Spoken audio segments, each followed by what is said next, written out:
சாய்ராம்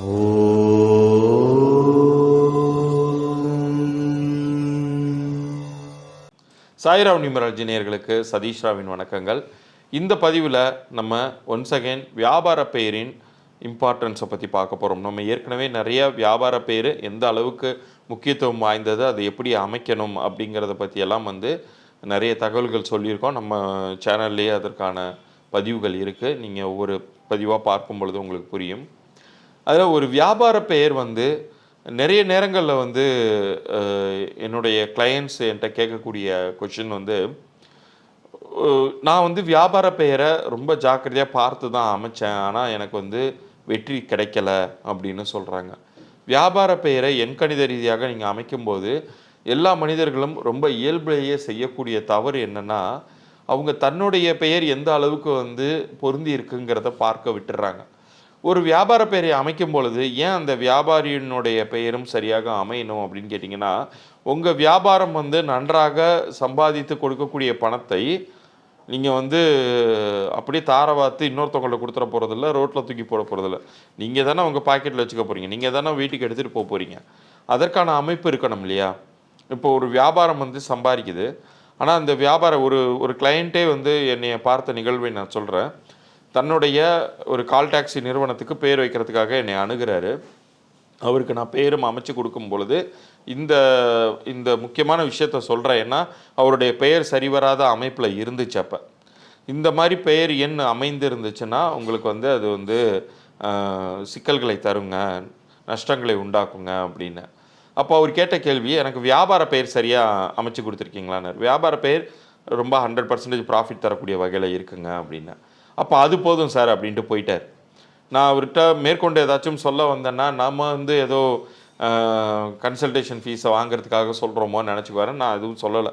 சரி, அதுக்கப்புறம் அவருடைய முடிவுன்னு விட்டுட்டேன். ஆனால் ஒரு 3 மாத காலங்கள் கழித்து அவர் என்னையை பார்க்க வரும்பொழுது, அவர் அப்பாயின்மெண்ட் வாங்கிட்டு வரும்பொழுது அவர் சொன்ன ஒரு விஷயம், சார் நீங்கள் அமைச்சு கொடுத்த வியாபாரம் ரொம்ப நல்லா போகுது, அந்த வியாபார பெயர் நல்ல காசு ஈட்டுது சார், ஆனால் இந்த காசை என்னால் எடுத்துகிட்டு போக முடியல வீட்டுக்கு. பாதியிலே ஏதாச்சும் ஒரு செலவு இல்லாட்டினா கூட இருக்கிறவங்களே ஒருத்தவங்க நம்பகமான நபரே அந்த சம்பாதித்து கொடுக்கக்கூடிய லாபங்களை அவங்க எடுத்திருக்காங்க, சொந்த மேனேஜரே எடுத்திருக்காங்க. அந்த மாதிரி இருக்கும் பொழுது நான் அப்போ தான் சொன்னேன், நான் உங்களுடைய பேரில் நான் திருத்தம் பண்ணுவதுடைய முக்கியத்துவத்தை நான் அப்போ சொல்லியிருந்தேன். பட் நீங்கள் எனக்கு வியாபார பெயர் லாபம் சம்பாதிச்சு கொடுத்தா போதும்னு நீங்கள் சொன்னீங்க, இப்போ புரியுதான்னு சொல்லிவிட்டு அப்புறமேல அவருக்கு பெயர் திருத்தம் பண்ணி இப்போ எல்லா வகையிலுமே அவருக்கு எல்லா ப்ராப்ளமும் சார்ட் அவுட் ஆகிடுச்சு. ஸோ ஒரு வியாபார பெயரை மிக சரியாக அமைப்பது எந்த அளவுக்கு முக்கியமோ அதே மாதிரி அந்த வியாபாரத்தை நடத்தக்கூடிய வியாபாரியினுடைய பெயரும் மிக ஸ்ட்ராங்காக அமைந்தே தீரணும். இன்றைக்கி இருக்கக்கூடிய அத்தனை வியாபாரிகளும், சக்ஸஸ்ஃபுல்லான வியாபார நிறுவனங்களை நிறுவி இருக்கக்கூடிய அத்தனை வியாபாரிகளும் அதை தெரிந்தே வைத்திருக்கிறார்கள். ரொம்ப கவனித்து தங்களுடைய பெயரையும் அந்த வியாபார எண்ணிற்கும் சரி, தன்னுடைய பிறந்த தேதிக்கும் கூட்டு எண்ணிற்கும் பொருந்தக்கூடிய வகையில் தான் அமைச்சிருக்காங்க. அதே மாதிரி ஒரு சில பேர் என்ன பண்ணுறாங்க, தவறு பண்ணுறாங்கன்னா, வியாபார பெயரை எண்கணித ரீதியாக அமைச்சிடுறாங்க. அமைச்சிட்டு அதை நான் ஷார்ட் ஃபார்மில் நான் வச்சுக்கிறேன் அப்படின்னு சொல்லிட்டு எல்லா இடங்கள்லையும் தங்களுடைய முழு வியாபார பெயரை குறிப்பிடாமல் ஷார்ட் ஃபார்ம் பண்ணும்போது அது ஒரு நெகட்டிவ் எனர்ஜியை கொடுக்கக்கூடிய எண்ணாக வரும் பொழுதும் அதுவுமே பாதிப்பை உண்டு பண்ணும். அதற்கு பதில் நீங்கள் என்ன செய்யலான்னு கேட்டிங்கன்னா, உங்களுடைய வியாபார பெயரையே சுருக்கமான பெயர் எண்களில் நீங்கள் வைத்து கொள்ளலாம். இப்போ நம்ம டிவிஎஸ் அப்படின்னு சொல்கிறோம், டிவிஎஸ்க்கு ஃபுல் ஃபார்ம் இருக்கவே போகுது. டிவி சுந்தரம் அப்படிங்கிறதினுடைய ஷார்ட் ஃபார்ம் தானே டிவிஎஸ். ஸோ அந்த மாதிரி நீங்கள் அமைச்சிக்கலாம். ஜிஆர்டின்னு சொல்கிறோம், எஸ்ஆர்எம்னு சொல்கிறோம், கேபிஎன், எல்லாமே ரொம்ப பாசிட்டிவான காலம் கடந்தும் நிலைக்கக்கூடிய பிஸ்னஸாக இது இருக்குது. ஸோ ரொம்ப ஷார்ட் ஃபார்மில் அமைத்து கொள்வதும் புத்திசாலித்தனம் தான். நீங்கள் எல்லா இடத்துலையும் முழுசாக குறிப்பிடணும் அப்படிங்கிறது இல்லை. அப்படி ஒரு வேளை நான் எனக்கு முழு பெயரும் வேணும் அப்படின்னு நீங்கள் நினச்சிங்கன்னா, முழு பெயரையும் நீங்கள் எண்கணித ரீதியாக மிக சிறப்பான ஒரு எண்ணில் அமைத்து கொண்டதுக்கு பிறகு ஷார்ட் ஃபார்ம்லையும் அதை சரிபார்த்து கொண்டு நீங்கள் கடைப்பிடிங்க. அப்போ தான் அது முழுமையான லாபங்களை உங்களுக்கு தரும். என்னுடைய கிளையண்ட்ஸில் ஒரு சில பேருக்கு வியாபாரங்கள் மிகுந்த நஷ்டத்தில் இயங்கி கொண்டிருக்கக்கூடிய சந்தர்ப்பங்களில் கூட என்னை அவங்க பார்க்குறதுக்கு வாய்ப்பு கிடச்சிருக்கு. அவங்க லைஃப்பில் மாற்றங்கள் நிகழும் பொழுது அவங்க சொல்லக்கூடிய ஒரே ஒரு விஷயம் என்னென்னா, எனக்கு அப்போ அந்த சூழ்நிலையில் நீங்கள் இந்த வாய்ப்பு தரலைன்னா, எனக்கு இந்த வாய்ப்பு கிடைக்கலன்னா நான் ரொம்ப சிரமத்துக்கு உள்ளாயிருப்பேன். என்ன ஆயிருப்பேன்னே எனக்கு தெரியல அப்படின்னு. இதில ஒரு சுவாரஸ்யமான ஒரு நிகழ்வை குறிப்பிடணும். ஒரு நபர் தன்னுடைய வியாபாரத்திற்கான ஒரு பெயரை அமைப்பதற்காக என்னிடம் வந்திருந்தாரு. அவரு வந்து அ தான் வந்து ஒரு ஆர்கானிக்கான மெடிசின் சம்மந்தப்பட்ட பொருட்களை நான் வந்து உற்பத்தி பண்ணி அதை ஏற்றுமதியும் பண்ணுறேன், விற்கிறேன். இந்த அளவுல மட்டும் தான் அவர் சொல்லியிருந்தார். மேற்கொண்டு அவர பத்தின தகவல்கள் எனக்கு தெரியாது. நானும் அத கேட்டுக்கல. அவங்க சொல்லக்கூடிய விஷயங்கள வைத்து அவருக்கான அந்த பெயர்கள் எல்லாம் நான் அமைச்சு குடுத்தேன். ஒரு 2 பெயர்கள் கேட்டு, ஒரு பெயர் ப்ராடக்ட்டுக்காகவும், இன்னொரு பெயர் அவருடைய நிறுவனம், ஒரு ஹாஸ்பிட்டலோ, கிளினிக் மாரியோ ஒரு விஷயத்துக்காக கேட்டு வாங்கிட்டாரு. அப்புறமேல் தான் தெரியுது, அவரு ப்ராப்பரான ஒரு எம்பிபிஎஸ் டாக்டர் அவரு.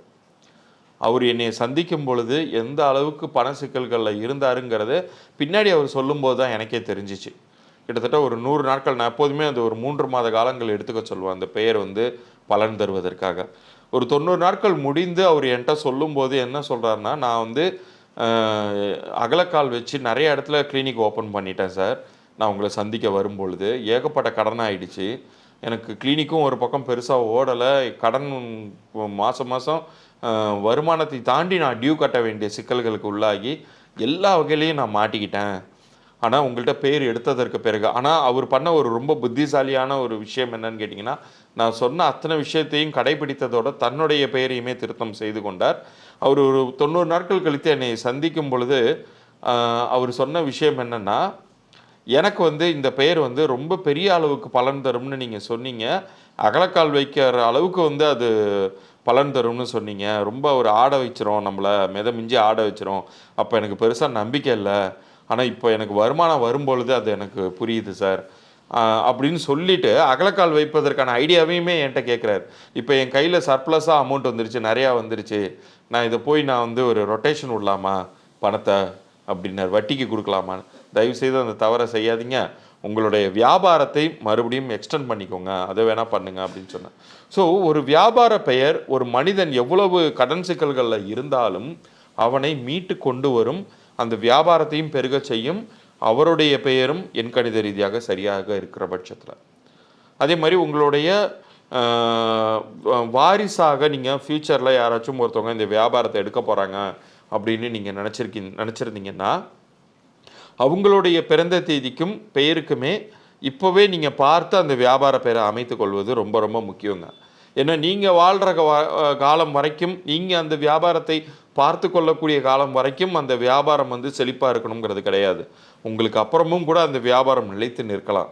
தலைமுறை தாண்டியும் நிலைத்து நிற்கலாம். இன்னைக்கு இருக்கக்கூடிய முருகப்பா குரூப்ஸ், அந்த பேரி கம்பெனின்னு சொல்றாங்க இல்லையா? அவங்கலாம் பார்த்தீங்கன்னா, 3வது தலைமுறை, 4வது தலைமுறை நோக்கி போயிட்டு இருக்கு.